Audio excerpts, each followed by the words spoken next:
जहां पर भारत और बांग्लादेश के रिश्तों में तनाव बना हुआ है। लेकिन कई बांग्लादेशी यहां पर अखबारों की नज़र में बांग्लादेश में इनकलाब मंच के नेता शरीफ उस्मान हादी और एक और हिंदू युवक की हत्या के बाद दोनों देशों के रिश्तों में काफी ज्यादा तनाव आता हुआ दिख रहा है।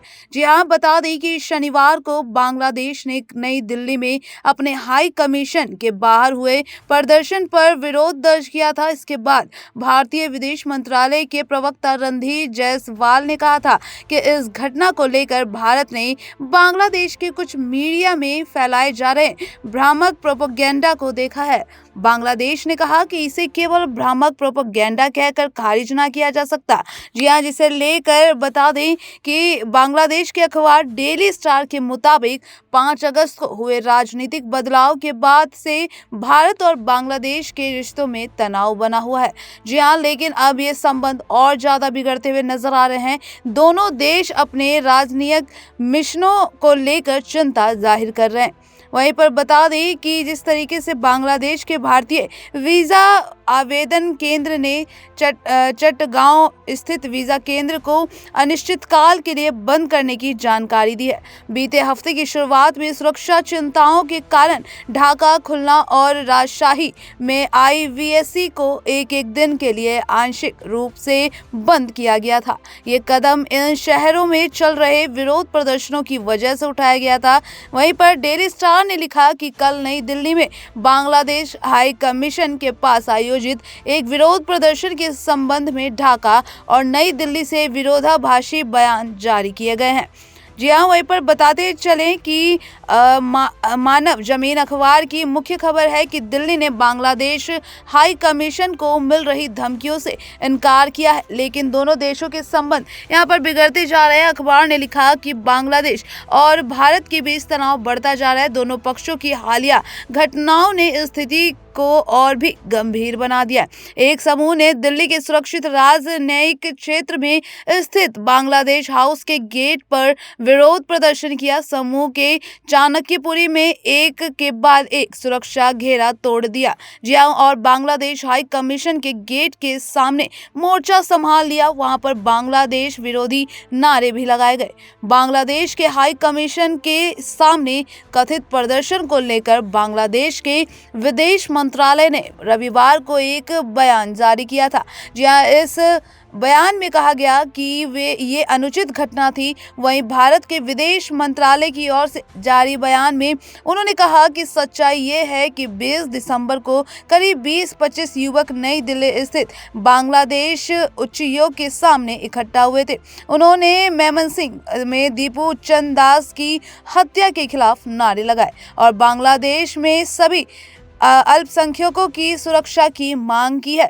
जी हाँ, वहीं रणधीर जायसवाल ने भी यही कहा कि किसी भी समय बाढ़ को तोड़ने या सुरक्षा के लिए खतरे की स्थिति पैदा करने की कोई कोशिश नहीं की गई है। मौके पर तैनात पुलिस ने कुछ ही मिनटों में समूह को तितर बितर कर दिया है। वहीं बांग्लादेश के अंग्रेजी अखबार ढाका ट्रिब्यून ने लिखा कि ढाका ने शनिवार को नई दिल्ली स्थित बांग्लादेश हाई कमीशन के बाहर हुए प्रदर्शनों के संबंध में भारत के स्पष्टीकरण को सिरे से खारिज कर दिया। ढाका ने इस घटना को बेहद दुर्भाग्यपूर्ण बताते हुए कहा कि इसे भ्रामक प्रोपेगेंडा कहकर खारिज नहीं किया जा सकता। प्रदर्शनों, धमकियों और परस्पर विरोधी बयानों अल्पसंख्यक समुदाय की सुरक्षा और राजनयिक सुरक्षा के खतरों के बीच तनाव और ज्यादा बढ़ गया है। ढाका ट्रिब्यून ने लिखा कि विदेश मंत्रालय ने बताया है कि हाई कमीशन को किसी भी विरोध प्रदर्शन की जानकारी नहीं दी गई थी। जो हालत बने उसे हाई कमीशन में मौजूद स्टाफ मेंबर्स घबरा गए थे।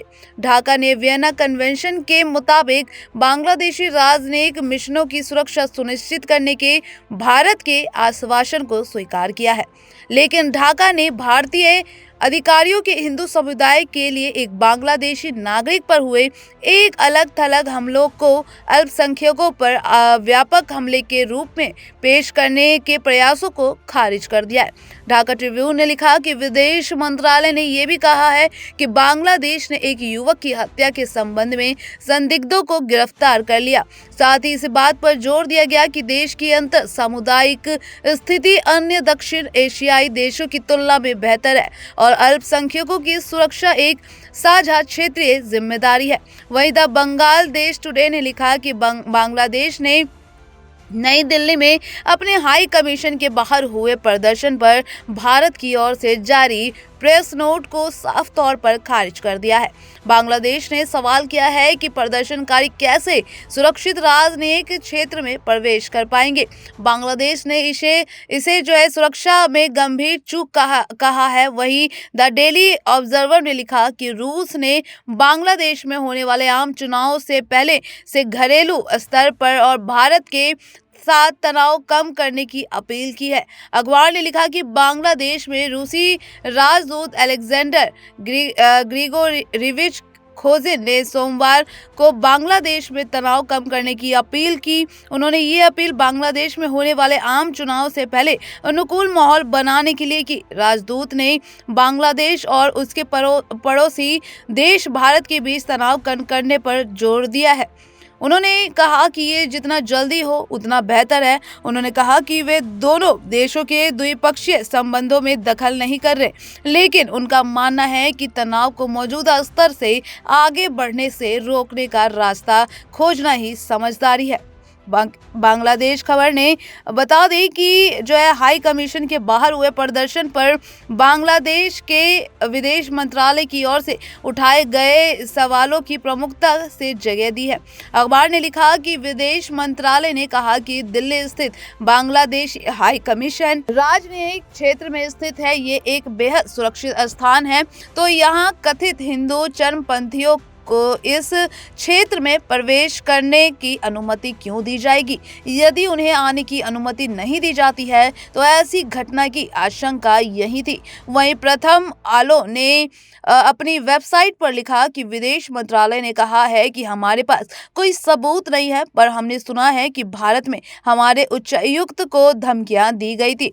कोई सिर्फ उन्हें धमकाने के लिए वहां क्यों आएगा? विदेश मंत्रालय ने कहा कि इस घटना के बाद से दिल्ली में उच्चायुक्त का परिवार असुरक्षित महसूस कर रहा है। बाकी की और भी ऐसे ही लेटेस्ट खबरों से जुड़े रहने के लिए देखते रहिए नेक्स्ट 9 न्यूज़।